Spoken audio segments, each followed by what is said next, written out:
If my woman's feelings always change, if her emotions are fleeting, she feels one way today, she felt differently on our wedding day, she felt differently 3 years ago, and right now she tells me that she's not in love with me, she doesn't know what she wants with me, she can't answer questions like, what do you want in our marriage? Well, how can I trust her? How can I trust a woman if her feelings always change? That's what Cynthia and I are going to talk about today on the C Note Show. And those of you that know us, Cynthia and I have been hosting the C Note Show for going on 5 years now. And we teach how to love and lead with mojo like a king as a man. Men come to us when they're facing tragedy in relationship, really. She says she doesn't love you anymore. She's not certain. She doesn't know if she ever loved you. And we talk with men about what to do in that spot and how to grow confidence within yourself again, how to grow assuredness in your life and power and inspiration in your life, and how to reattract her if possible, right? If at all possible, you want to keep your family together. And at the very least, you want to know what to do going into the future so you don't make the same mistakes. That's what we talk about here on the C Note Show. Over the past couple of weeks here this month, we've spoken about how to, well, do I just stop caring about my wife? Is that going to help? We spoke about that 2 weeks ago.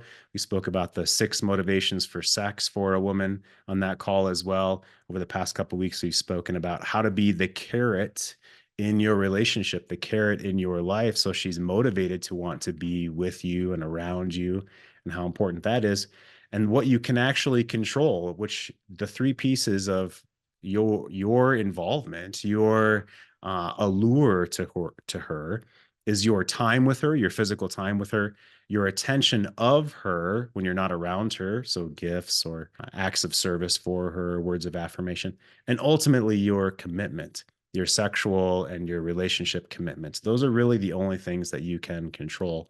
So, okay, Jeff, what do I do from there? Well, I'm assuming that you know our Kingly Life Path framework of masculine frame, emotional safety, and leadership and intimacy. Cynthia and I teach this all the time. We teach this in our one-on-one coaching and in our group coaching. And also part of masculine frame and emotional safety is the Stoic triangle. So I know what I want, I know what my values are, I know my virtue, I know what I can control and what I can't, and I take responsibility for the actions that I do take. Those are vital parts of this work. So today's topic, how can I trust a woman if her feelings always change? Well, I want to shift this question a bit. This is what a man asks. Well, we know that marriage isn't for certain. We know that it doesn't matter what she says on wedding day. She can change her mind at any point, right? And that's what the reality of today's world is. So a man asks me, how can I trust a woman if her feelings always change? And let's reframe it into an appropriate question, a more healthy, powerful question, which is, what can I trust if her feelings always change? And this is what I'm going to speak with Cynthia about right now. So trust is the firm belief in the reliability, truth, ability, or strength of someone or something.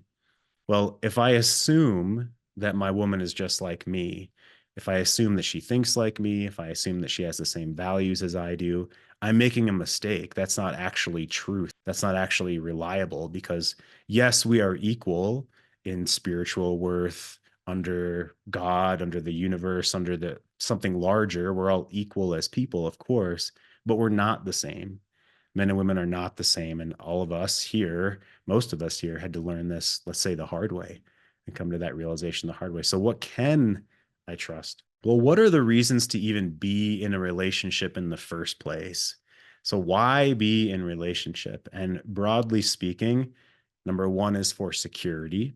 Number two is for fun. And number three is for growth. Well, I could do those things for myself in my life, regardless of a relationship. And so could a woman, especially nowadays, right? They don't need a man for security. We don't need anyone else to go have fun with friends around in the world. We can have growth within our own self. So why be in a relationship? Well, it's because we want those things in love. We want security and blooming in love. We want fun with a partner who we feel in love with.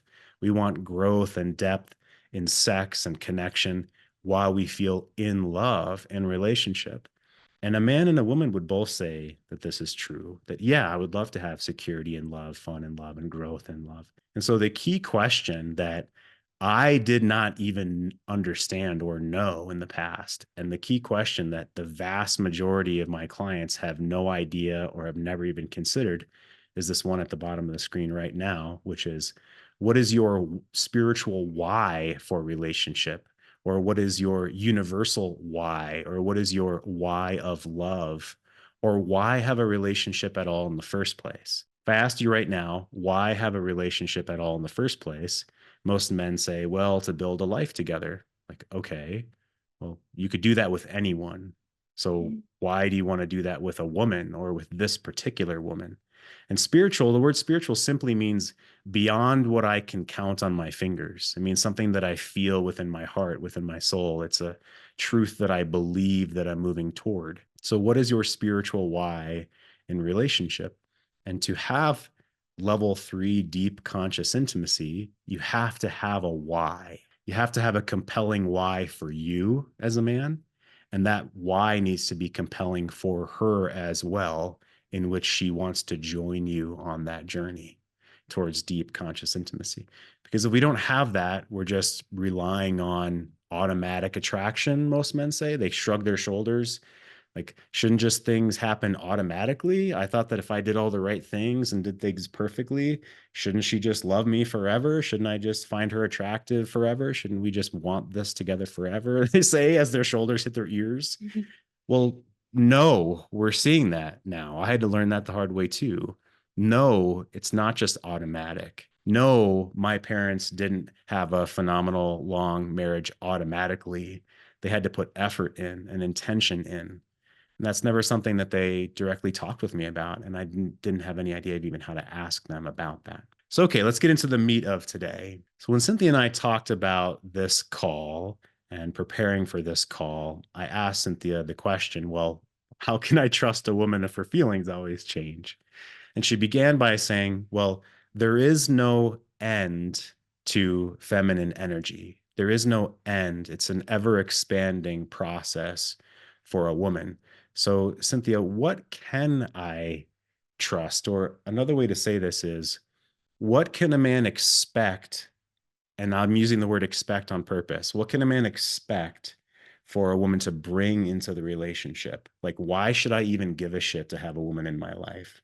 What's the benefit to me as a man? How is it going to enliven me in some way? Or what's the point? So there's no end, you said. So let's start there. There's no end to the ever expanding process for a woman. What does that mean to you to start us off? Yeah, and I want to throw something out there that I know might not feel like a reality in this moment.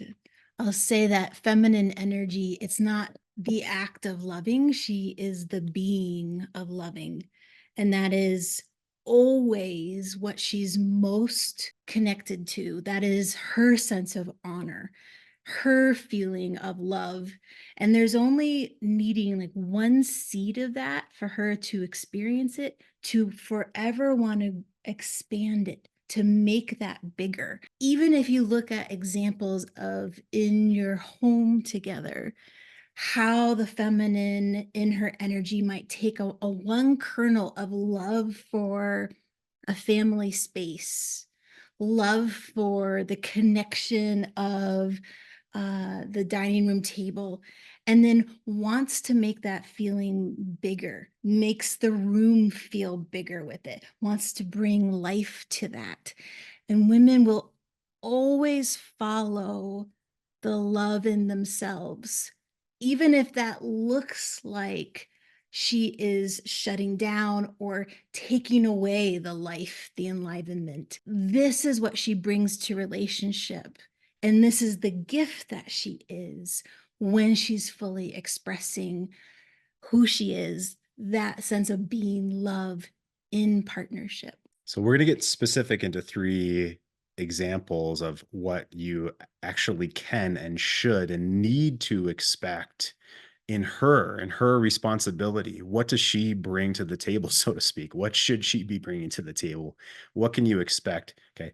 But before that, let me ask, before we get into the specifics, what is it's her being? She's going to follow her being. What does that mean? That means, so I'll say it's her experience. is what she'll follow. And we could say that that's a really negative thing because we could put that in the category of untrustworthy.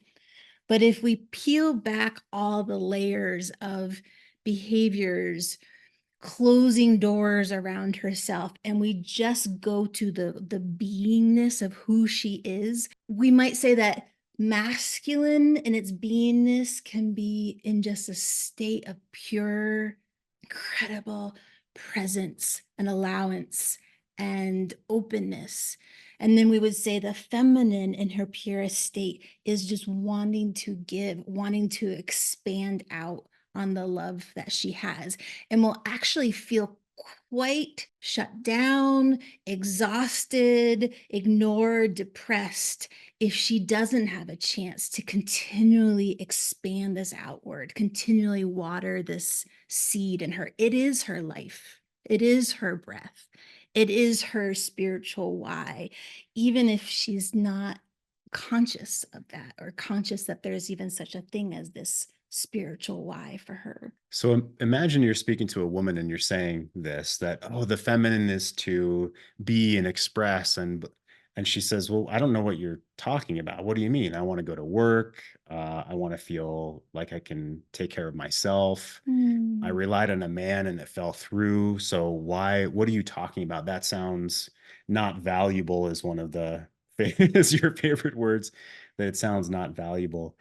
So what do you mean? What if a woman doesn't know those things? Mhm. Let's go there. Well, I would argue that it's still happening because even if she's pouring herself into work and that gives her a really strong sense of boundaries and riverbanks for herself, her investment of time is proof of her love for something, even if it looks a little bit more masculine from the outside. So investment of time. So say she spends all her time at work and making the kids lunches and zero time on the relationship. Yeah. Does that mean she's not in love in the relationship? What does that mean for a woman from a woman's point of view? That means that she's not tapping into that core seed, that core energy of the relationship. And so it's not something that she's actively watering. And so that's incredibly painful to watch a woman do. And she will always, again, honor and stay true to where her seed is, where she can expand from. And because that's an ever evolving process, that doesn't mean that if she switches gears and moves back toward relationship, that love isn't still there. She just is turning her eye toward another container. She wants to grow the truth of where her seed is. Okay, let's talk within her own self. All right. Yeah. So let's talk about some specific examples. And these are in no particular order. These are the top three that Cynthia spoke with me about. And we're going to talk about them right now. The top three things you can expect from feminine energy. The top three things that, yes, that you do want to see with your woman and in your woman. So the first A here is enlivening space, creating a certain energy in the home full of enlivenment. Why is that something that femininity wants to do? Why is that something that a man can look for and expect in a feminine woman? Yeah. And this is different for every woman. But again, it's that idea that she's ever expanding. You don't want your woman or the feminine getting smaller and smaller and more compartmentalized. You want to see that. I imagine there's kind of like rings of energy around a woman, and she moves into that realm and feels that, and then moves into the next realm. That's how she feels spark of life. That's how she feels enlivenment in her own self. Um, and without that, without the ability to expand outward, to express herself in whether or not it's how she creates space in the home or how she creates space in her wardrobe or how she creates space with kids, without that, you have a feminine where the light has completely dimmed. And you can really trust in that moment that she is stuck and not in her natural energy of being able to take the kernel of what is there and make it bigger because that's her pleasure and that's what gives her energy. I spoke with a man yesterday about this point.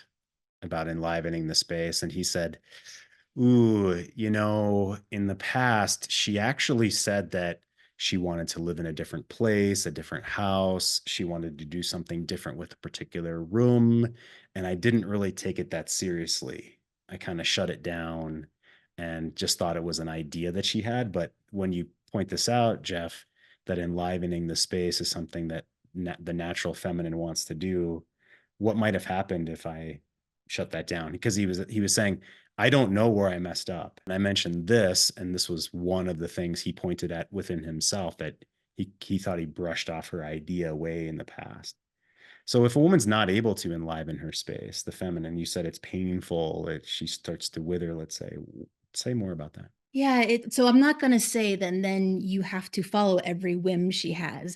I really appreciate that even Alison Armstrong talks about there's veto power over when a woman wants to express in a room, in a space that you're allowed to have. But when that is kind of pushed into a more logical box, or there doesn't seem to be a good reason for it, and she's expressed that creativity and feels like that's not an energy that's adding or wanted in the relationship, her energy will start to feel like that when you're sitting in a room with no windows and all there are fluorescent lights around you, it's intense.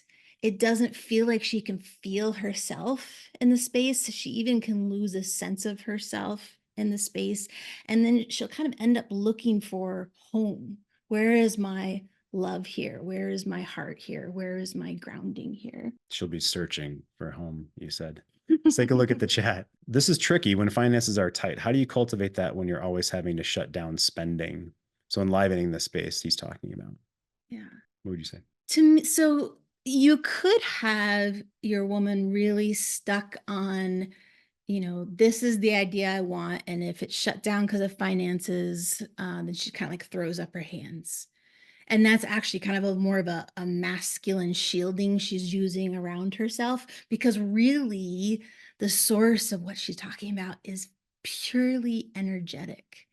And to be received in that and celebrated in that, and even given a masculine frame of like, that's badass and I love that, and right now financially we can't do that, how about this time in the future? She still may kind of curl back in and withdraw and be frustrated, angry, but it's really her getting to express her experience, because again, what can you always depend on the feminine to do? To be like honoring their personal experience. And so to have their experience heard by you, and seen as valuable and, delightful, creative, is powerful. So valuing her experience. One mistake that we see a lot is a man being hurt by what she says, and then it becomes an argument where he's trying to change her mind in some way. So if she might say, "Oh, well, we have money, let's spend this money," or "You're being controlling about money," and anything like that that she can say that gets you riled up and angry and lashing back, now that becomes the problem. You're upset, your emotional upset becomes the problem. It wasn't a problem before. When she says, I feel controlled, is this about the money? That wasn't actually a problem. And our mistake is to see that as something that we have to fight against, Mm. but it's not. This is how the world is. And you know that. You should know that as a man. This is a part of masculine frame, emotional safety, that the world is strife, the world is suffering at times. Just talking with my 20-year-old son about that this morning. He said, it kind of seems like there's one problem after another as an adult. Can I go back to being 16 years old again? That's what he said. And I just smiled and I didn't say anything because, well, no. And adulthood is joy, but also strife and problems and challenges, and that's okay. So say a bit about that if I'm in joy or laughter, not dismissing, Mhm. but like, yeah, I understand where you're coming from. It'd be great if we could spend $100,000 like our neighbor on remodeling, but that's not, which is a thing. But that's not, that's not where we are. That's not where we're at. Yeah. And as a man, are you praising what she is doing? So if she spent no money to decorate for Easter, Have you seen that? Are you noticing that? Are you praising her for that? So talk a little bit more for a minute about, well, if she says this is controlling, I don't want to be told no. Talk about the reality and the potential entitlement there, and what she's really, what's going to serve a level 3 relationship in that moment. Yeah, it's such a rough place to be when the feminine turns to you and claims control, controlling. I would say that so the light side and the dark side of feminine energy is it's always hungry. It's always evolving, always expanding, always moving outward. And so she will always hear no's, whether it's work, uh, with friends, with you, and that can really affect her, like her anger response, her shutdown, her response, her pain response, because she'll feel like as if she's done something wrong or you've done something wrong. And there's no wrongness in there being set points for something that always wants to become bigger and broader and more of. Yeah, so it's not a bug, it's a feature, right? Is that she's I'm going to talk more about that right now. By the way, if you want specific training on, there's a call that we did recently over this past month as well that was entitled "Her Bad Behavior Won't Change Until It Stops Working." And part of working means if it gets you riled up, or if you kowtow to her when she's upset, you're only feeding into bad behavior. So that's a different topic for another time. Another man asked, why does she feel it's necessary to disrespect me for something that she affirms with or with the kids or her friends? She'll lecture me on and off on a subject I talk about when our kids or friends have my exact view, and she'll affirm them. Oh, okay. So she affirms your kids or friends about a subject, but she disrespects and lectures you about the same subject. Why might she do that? So, first blush. It sounds like relationship with her friends and with kids. She's much more in the feminine agreeableness. Like she wants to keep the waters peaceful. She wants to go with the flow. Uh, the feminine is always attentive to what are the integral relationship dynamics, the spider web of anything she says and how that connects to the people who make her feel safe and loved.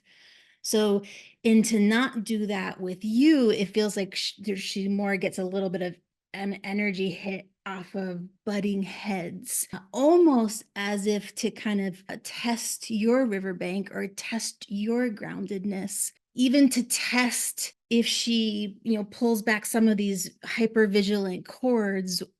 Will you as a man still stand in what's important, and can she feel the power of your masculinity in that, which is a totally different relationship, more attraction available when she's feeling your masculinity versus I'd go with the flow with these more feminine style relationships.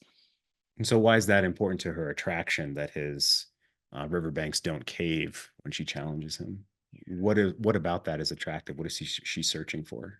Because her kids and her friends are not the ones that will ultimately protect her and the family. Y- you are like the warrior energy. So if she feels that you are not blown over by certain storms or certain ways of being, she can trust that you are the energy at the front of the cave who has his eye on what's going on. And that's just a natural evolutionary pull for the feminine to feel your solidness that won't get washed over by her or more importantly anyone else. Yeah, and these are old habits that are ingrained in us guys, of thinking that she should never be upset, or thinking that you have to fix her upset, which isn't true. Now let's keep going. Let's keep Mhm. going forward. This is super relevant to what's going on in my household today. So why would any of us want to be with someone who will not water or cultivate her relationship with us? That's exactly the point that I'm making today. You would not. You wouldn't.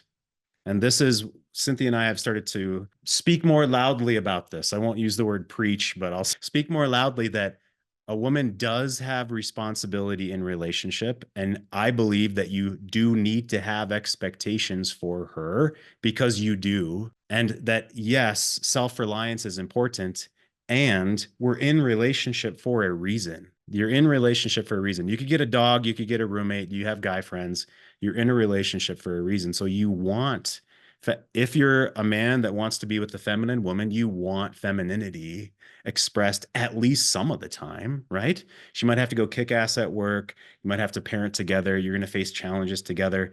But if you have zero expectations for her, what happens when she's not happy? Or what happens when life gets tough if you've never stood up for this why that I was talking about in the previous slide here? What is your spiritual why in relationship? Why? And you don't have to use the word spiritual, but it needs to be something beyond just, well, I want to have good sex with her. Well, we're going to pay bills together. It needs to be something, let's say, poetic or deeper, something inspiring to you and inspiring to the both of you. Now, let's go on to the next point here about femininity. So naturally, femininity wants to bloom more love and intensity in the moment.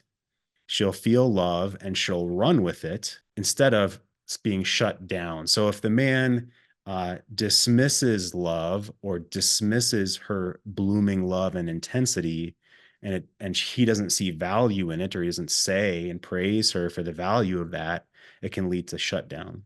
So say more about this. She'll bloom more love and intensity in the moment, and she'll run with it.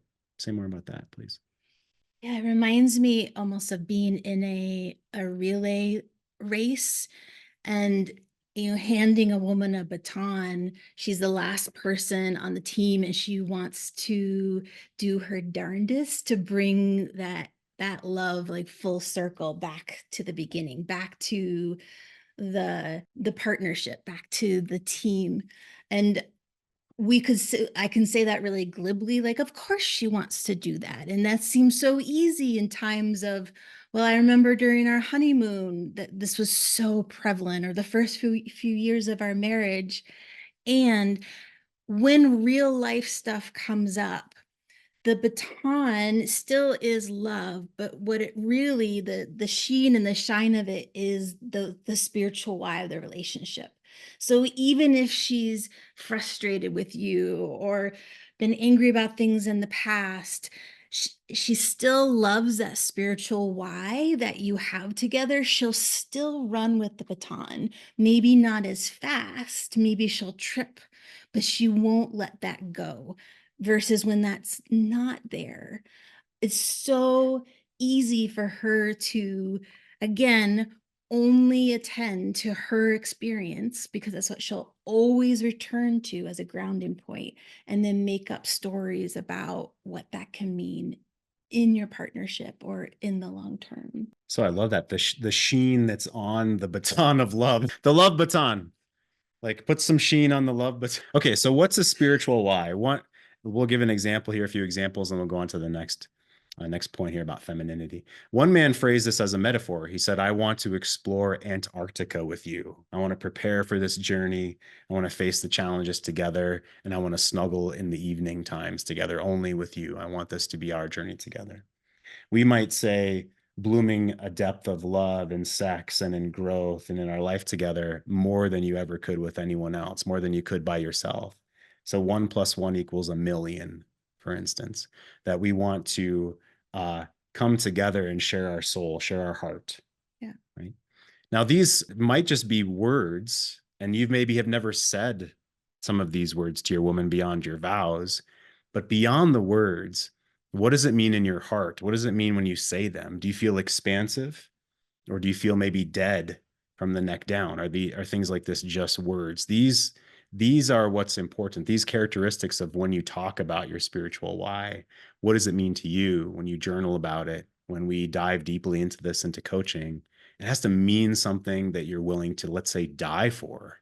That's how important this needs to be to you. All right, let's go on to the third example, and then we'll take a look at the chat again and talk with you guys about your guys' questions. So finally, the third piece today, again, in no particular order, that you can expect from the feminine in relationship is you want a partner in building together.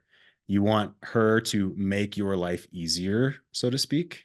You want her to make your life worth living. If we're just working every day, if we're just hunting the buffalo every single day, and there's no enlivenment, if there's no building something together, if we're not blooming love with a woman, it really dampens life.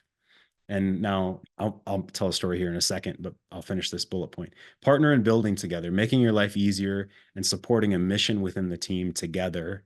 And that mission is the shared spiritual why that serves beyond yourself. Now, there are some, let's say, men, especially in the world, some women, but there's more men in the world that want to be a monk or a priest, for instance. And I visited Southeast Asia and I taught English in Southeast Asia. And I met Buddhist monks in Burma and Myanmar, and they don't have a family, they don't have a sex life, they don't have a partner.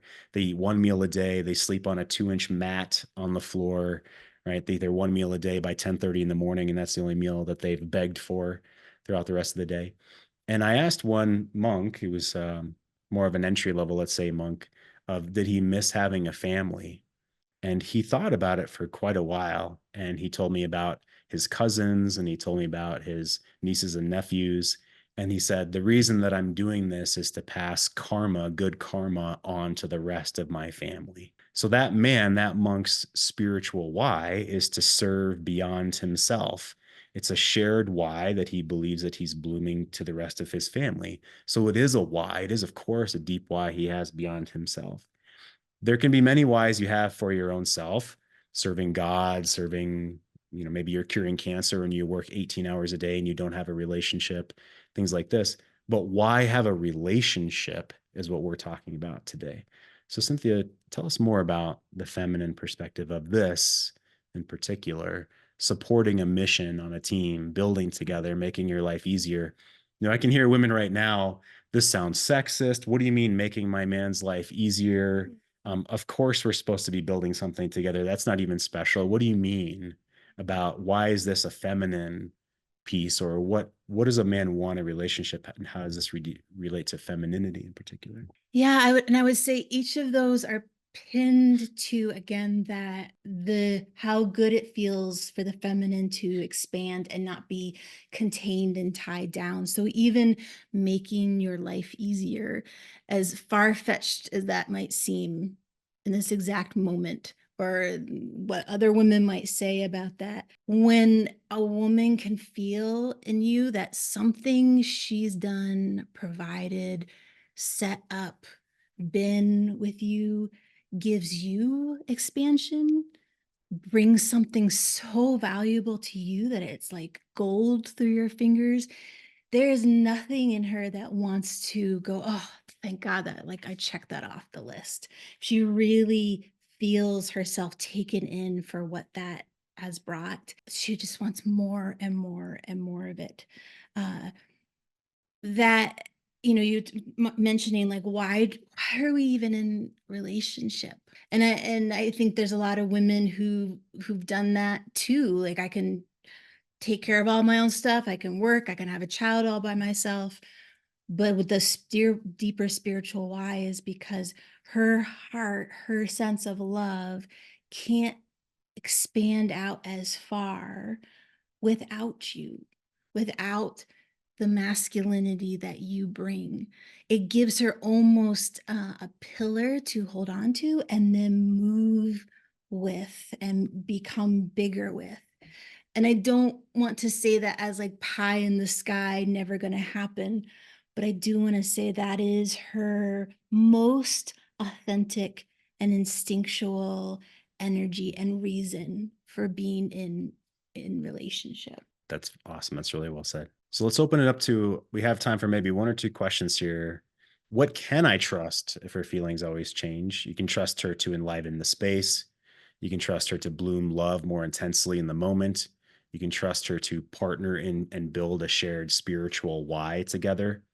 And if you cannot trust her in these things, why be with her? That doesn't mean leave today. That doesn't mean threaten ultimatum. That doesn't mean try to tell her that she has to do these things.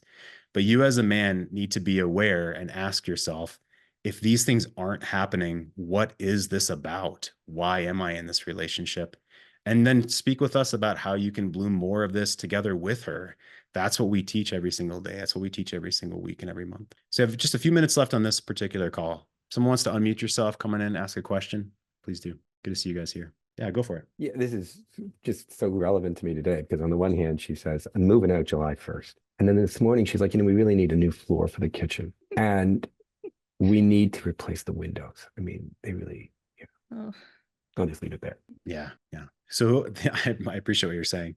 We talk about that a lot. The difference between family and intimacy for a woman is two completely different worlds. But for us as a man, we think, why the hell would you even be talking about that if we're not going to be together as a family or be intimate together?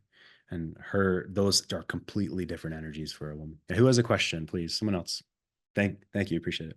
So we were doing pretty good, and this morning, I can't remember what happened, but like she used to give me a lot of grief for listening to Jordan Peterson way back in the past. She used to rip down my sticky notes on my mirror in the bathroom. Hated me listening to Tony Robbins, and now she's telling my son, listen to Jordan Peterson. There's Tony Robbins, you can listen to him. There's Mel Robbins, you can listen to her, and I'm going, what? Why is it okay all of a sudden now? And then she's reading these, and I have nothing against it because I don't make comments.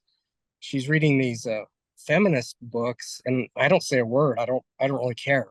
It doesn't bother me. But what I mean is, why does she come at me? And then later on, she's all of a sudden changed her tune on those. And I'm not saying that she should always be against Jordan Peterson, but I'm saying, why would she give me a hard time then? Why can't she just, excuse me for being rude? Why doesn't she just shut up? Yeah, you want the real answer? Yeah. Okay. Why does a bully pick on a particular person and not other people? It feels like they're weaker than them. Yeah, and because they allow it. Yeah.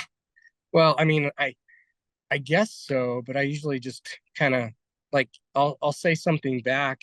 And her brother just notified me this fall when he came to visit because they got in an argument, and she started screaming at him and ran off and slammed the bedroom door. And that's what she's always done since the beginning of our marriage. She'll yell at me as she's running off, and she'll slam the door. And she did it this morning. I'm like, okay, all right, and we're empty nesters, so that's.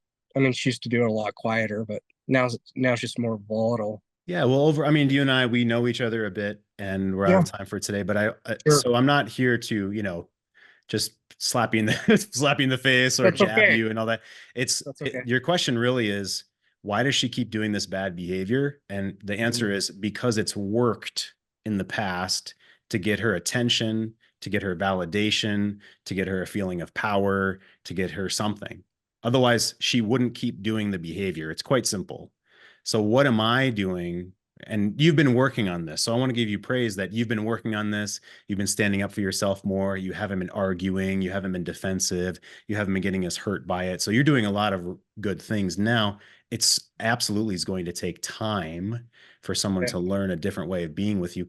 And if for her entire life, she's gotten her rocks off by beating you up with words or emotions, she's going to need another source to feel powerful within herself.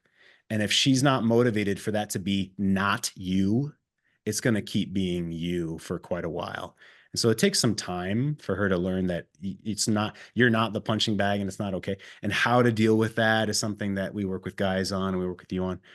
So if anyone has more questions, please, we don't expect this. And there's no one call that's going to solve the world's problems or your relationship problems. Right. But that's a great point. Is it too much to tell her I'm not going to be your punching bag? It is too much because you just have to do the behaviors of not being the punching bag. Saying I'm not going to do something is just hot air bullshit words. Okay. And someone's old, ingrained, entrenched behaviors are not going to change by someone putting some hot air in their face. They're going to think that's a bluff and I'm going to keep going. That's what their unconscious tells them. Yeah. So what has to happen is it actually has to stop working in the behavioral way, which we've talked, you and I have started to talk about, and we talk about in other calls, and you're in our Kingly Life Path group as well. So ask more specific questions there, or email me, certainly. Thank you. Great stuff. Great question. Awesome, guys. If you want to reach out and find more of our stuff, our website is greatmenmovemountains.com. YouTube is Great Men Move Mountains. Appreciate you guys being here. Thank you, Cynthia.